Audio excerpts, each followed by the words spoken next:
Hello, citizens of YouTube land. I nearly knocked that over. Oh, what you doing here? I'm just playing on my brand new Switch. I'm getting wrecked by Mega Man. Nah, I just, The Nintendo Switch, huh? yeah. It's almost like we're about to do a review on it or something. Because we are! Yeah! Yeah.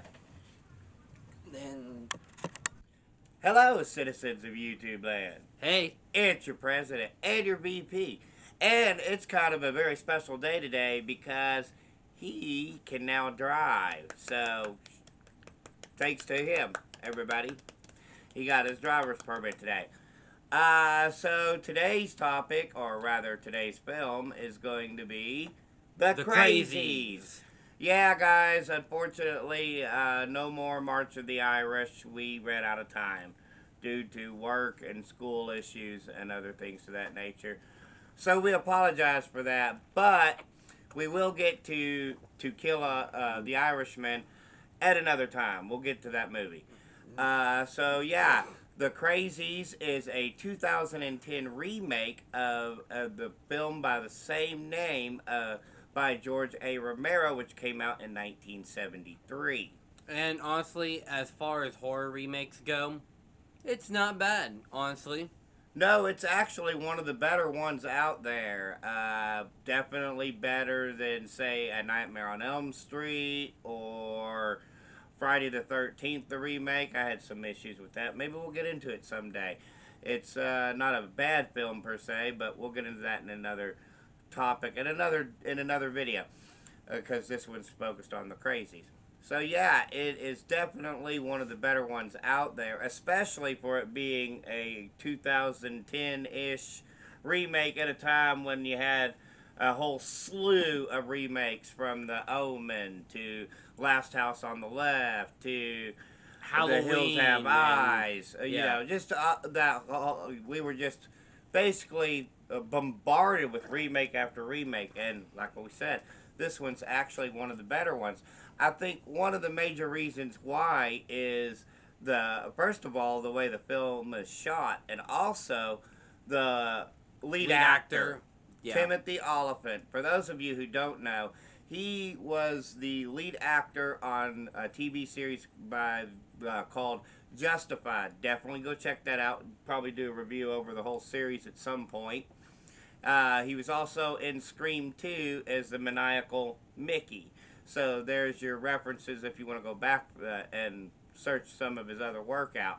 He definitely conveys a lot of the emotions and the frustration because this is a once in a lifetime type of scenario, you know, like it would never actually occur type of thing, except it did.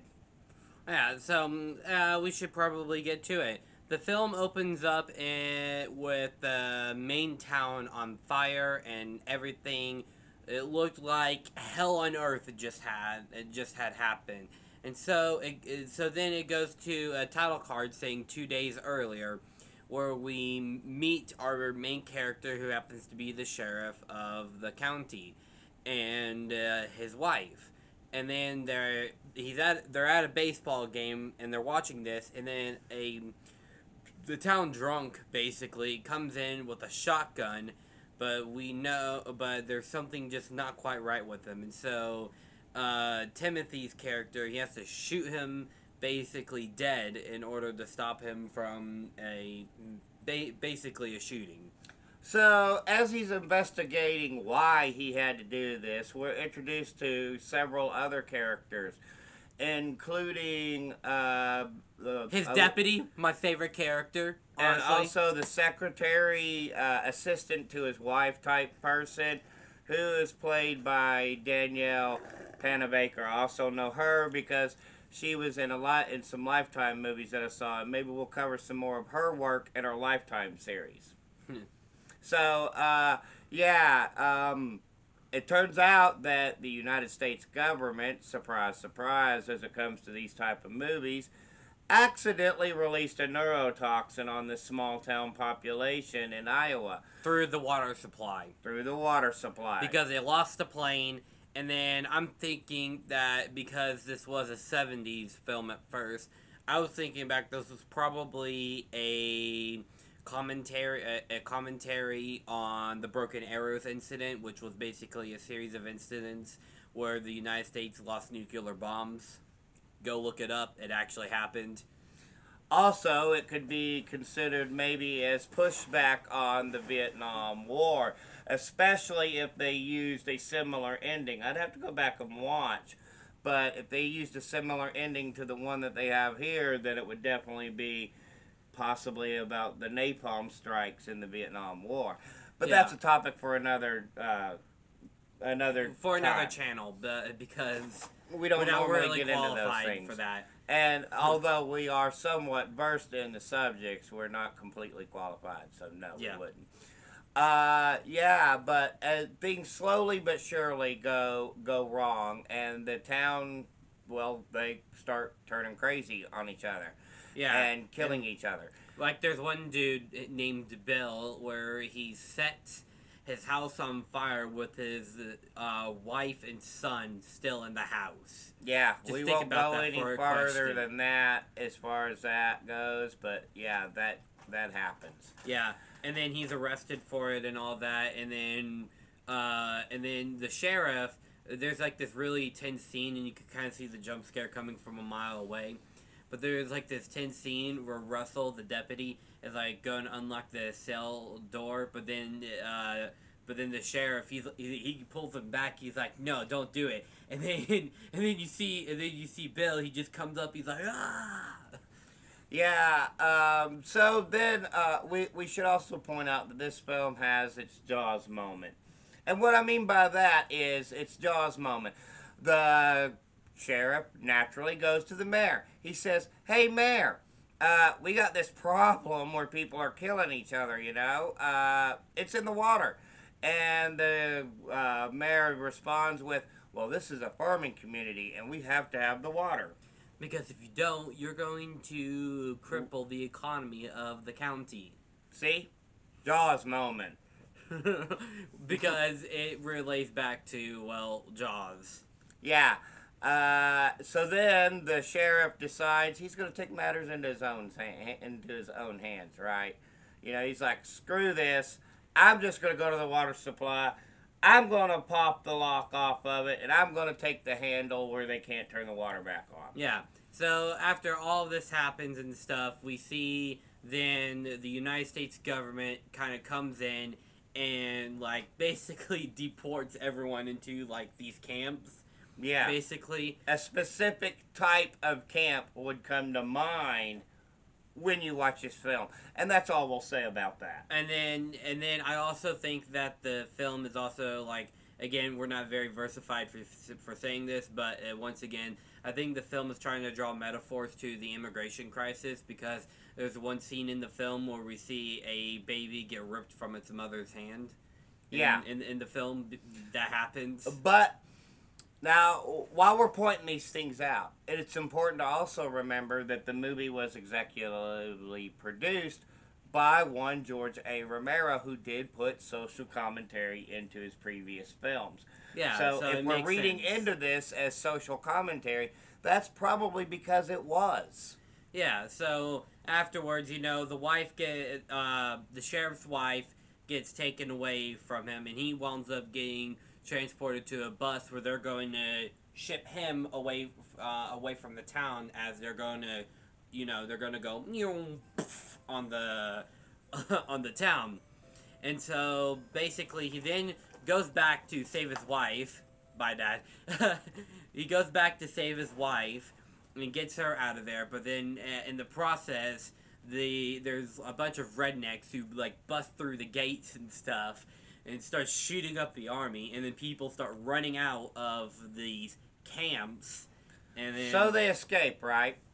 And they come across, or they get kind of trapped in a car wash with several of these crazies. And this leads to a scene where Danielle's character, Judy, I think, is her name. she gets kind of, where you know it's instant. She, well, to borrow my catchphrase, she dead. Yeah, what happens was like a rope thing kind of gets strung around her neck, and it's like, Yeah. So then there was three. And the deputy at this point has begun to lose his mind a bit. yeah. And he's kind of turning on the other two. He But gets.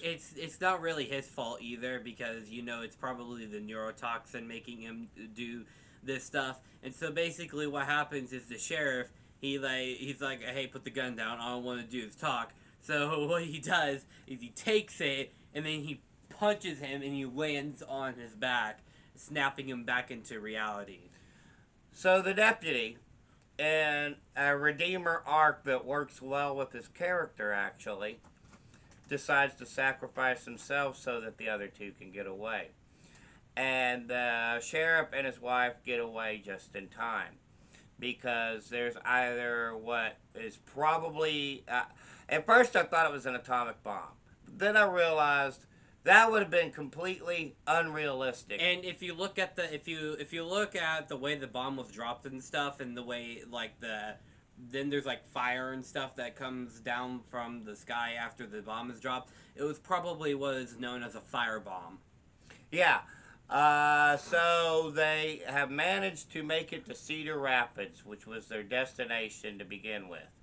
But in the final shot, what we see is the United States government has been tracking them. And it says, Cedar Rapids initiate containment protocol, which was probably setting up a sequel, because it's like you had the small town stuff going on, and then now they're going to move into like a more urbanized type area for a sequel. which unfortunately never got made, it seems. And I think I know the reason why. It's because in 2016, the executive producer of this film, George A. Romero, unfortunately passed away. Yeah, big, deep respects to Mr. Romero for all the years of entertainment and sheer joy and amusement and bewilderment at times with his films. But yeah, sad note on that. Like I said, it did not unfortunately seem to get a sequel. You can find it on Tubi, which is where we found it. I'm sure it's available on other streaming platforms as well as Blu-ray and DVD. So there's that.